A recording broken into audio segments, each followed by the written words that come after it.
Welcome to the 700 Club. 150,000 rockets, all aimed at Israel.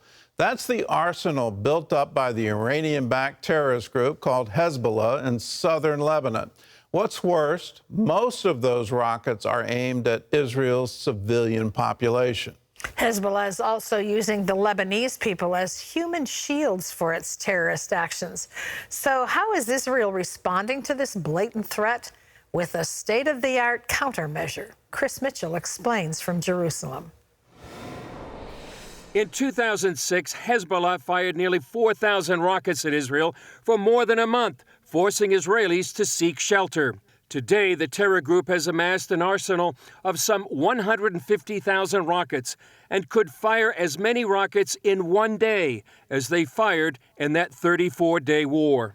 In the ongoing week, we are exercising several scenarios against the terror organization Hezbollah. Colonel Barak Hiram says the IDF exercise is all about getting ready for the next conflict. They face a complicated battlefield and enemy. Hezbollah is targeting most of its arsenal against civilians and Israeli civil population. Secondly, is holding most of its activities embedded within the Lebanese civilians and using them as a human shield for his terror actions. Tactics haven't changed in 15 years, although the scope is likely larger.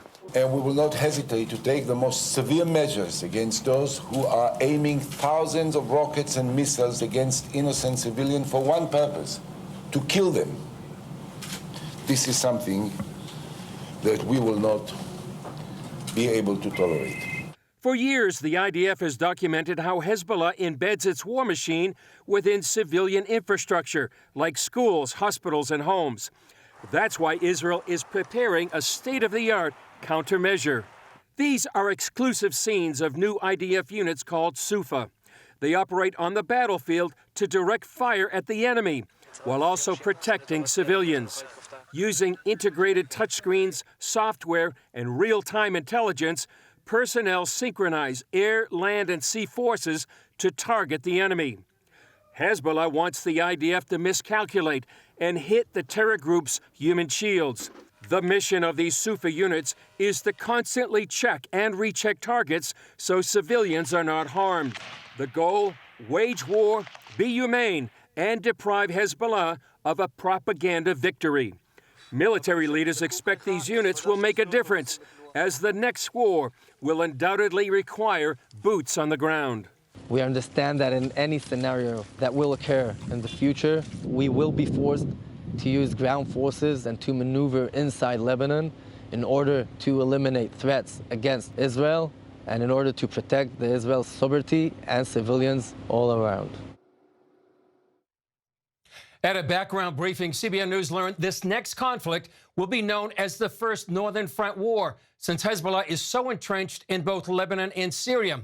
And the IDF adds the next war will be on a bigger scale and hopefully create a new situation inside Lebanon, a scenario they hope ultimately leads to peace. Gordon?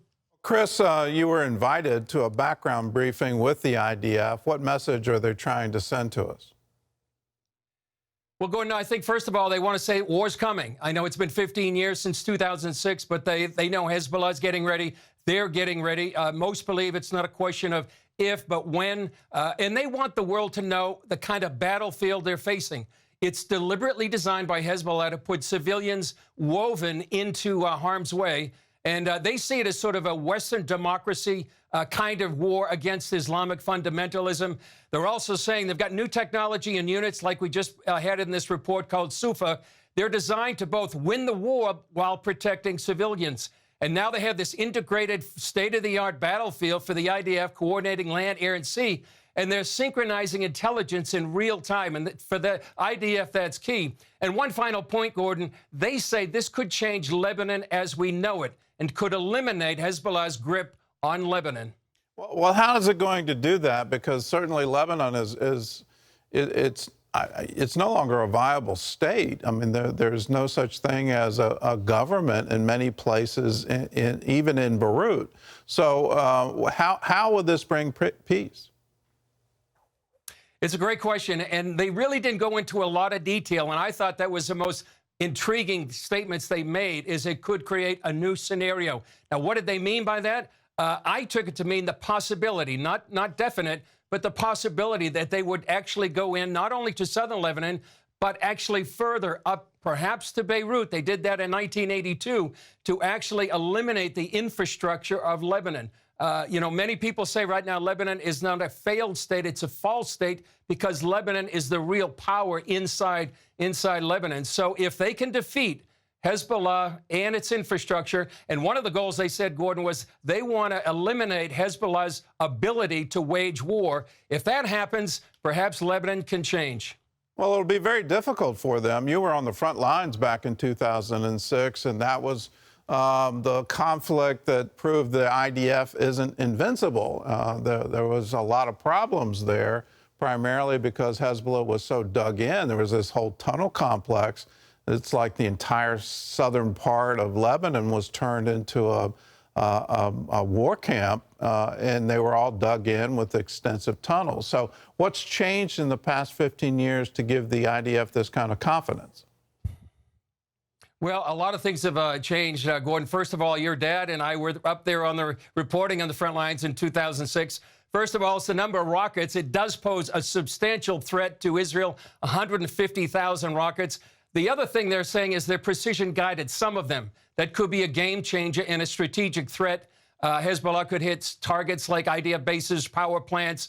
They also had drones in their arsenal right now, and their soldiers have been trained in Syria, fighting in that civil war for years. But the difference, I think, Gordon, for the IDF is they're not going to fight the war, the next war, whenever that may come, unlike the war they fought in 2006. That was sort of an urban warfare kind of strategy. This time they say they're going to go in further, they're going to go in faster, and they're going to try to prevent civilian casualties, but they realize Hezbollah represents a strategic threat. So I feel it's going to be a much bigger war on behalf of IDF to try to eliminate Hezbollah as one of its main threats on its northern border.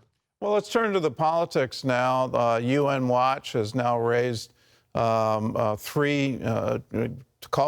the world to look at 3 anti-Israel resolutions coming out of the UN.